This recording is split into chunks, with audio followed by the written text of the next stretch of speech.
একটি শব্দের সঙ্গে আরেক শব্দ মিলাতে পারলে আমরা অনেকেই নিজেদের কবি বলে দাবি করি, কিন্তু আদতে কবি বিষয়টি ভিন্ন। পৃথিবীর বুকে বিখ্যাত কবিদের মধ্যে একজন মহাকবি ফেরদৌসী। তৎকালীন সময়ে কবি হওয়া সোজা কথা ছিল না। ওই সময়ে কবিদের লেখায় অশ্লীল শব্দ বা বাক্য সংযোজন করে খ্যাতি পাওয়ার ইচ্ছা ছিল না। কবিদের মন, চিন্তা, শক্তির বিষয়বস্তু ছিল অন্য সব মানুষের চেয়ে একেবারে ভিন্ন। আজ মহাকবি ফেরদৌসী যদিও বেঁচে নেই, কিন্তু তার মহৎ কর্ম আজও তাকে বাঁচিয়ে রেখেছে।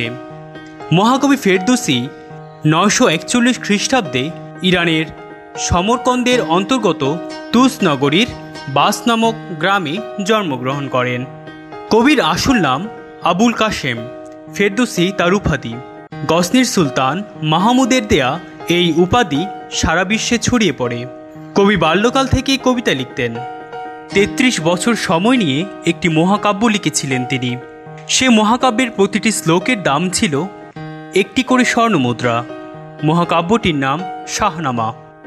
সমগ্র পারস্য সাম্রাজ্যের গর্ভ, পার্সি সাহিত্যের অমর সৃষ্টি। আর এহেন কাব্যের জন্ম দেয়া মানুষটির প্রকৃত নাম মাওলানা হাকিম আব্দুল কাশেম। পরবর্তীতে কবিতার মায়াজাল ছড়িয়ে পরিচিত হয়েছেন মহাকবি ফেরদৌসী নামে। পাশ্চাত্য দেশের বিদগ্ধ সমাজে তাকে বলেন হোমার অব দ্য ইস্ট। এক অবাক করা দুর্ভাগা কবি ছিলেন যিনি। সুলতান মাহমুদ গজনি আধুনিক ইরান দখলের পরপরই পুরনো সাম্রাজ্যের সব নিশানা মিটিয়ে ফেলেন। জন্ম দেন নতুন এক ধরনের পার্সি সাহিত্যের। জরথরুস থেকে সদ্য ইসলামী রূপ নেয়া পারস্যের সংস্কৃতিতে লেগেছে নতুনত্বের পরিবর্তনের ছোঁয়া। যুদ্ধের নেশায় মাতোয়ারা থাকলেও অবসরে কাব্য, গল্প, কবিতায় সবার আঙাতে পছন্দ করতেন সুলতান। এই সূত্রেই ফেরদৌসীর কাছে আসা। প্রকৃতপক্ষে একজন কবির সম্মান সমাজে কতটুকু পর্যন্ত হতে পারে তার জলযন্ত্র উদাহরণ এটি। কবির প্রতিটি কলমের ফোঁটায় যেন স্বর্ণ ঝরে।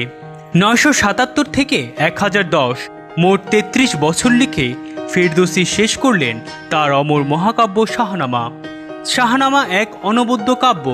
4000 বছরের ইরানের কথা, কিংবদন্তির লোকবিশ্বাস এবং ইতিহাস শাহনামাতে বিবৃত হয়েছে।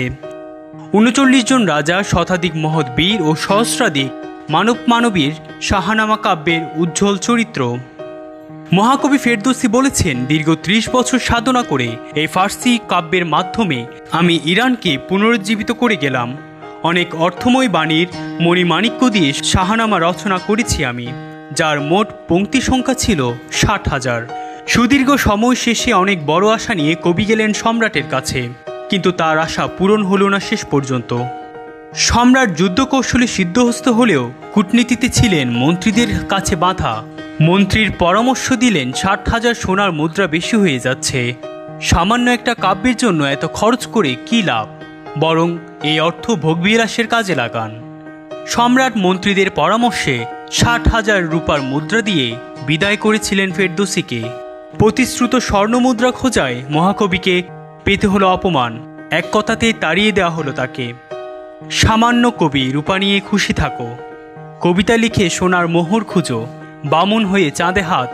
ফেরদৌসী ছিলেন নরম মনের মানুষ, কিন্তু তার চরিত্র ছিল পাথরের মতো সৎ ও কঠিন। এহেন অপমান আর কথার খেলাপ তিনি সহ্য করেননি। কাব্য বাবদ পাওয়া সব রূপা তিনি এলাকার গরিব মানুষকে বিলিয়ে দেন, এক ফোঁটাও নেননি। সুলতান একতে খেপে গিয়ে কবিকে ধরার জন্য সেনা পাঠান। ফলে কবিকে ছাড়তে হয় তার জন্মস্থান তুসো। যার আগে ফেরদৌসী বলে গিয়েছিলেন সম্রাট এক সময় তার ভুল বুঝতে পারবে। সুলতান ঠিক শেষমেশ তার ভুল বুঝতে পেরেছিলেন, কিন্তু ততদিন অনেক দেরি হয়ে গিয়েছে। সুলতানের কর্মচারীরা 60,000 স্বর্ণমুদ্রা ও মূল্যবান উপহার সামগ্রী নিয়ে কবির নতুন ঠিকানায় পৌঁছান।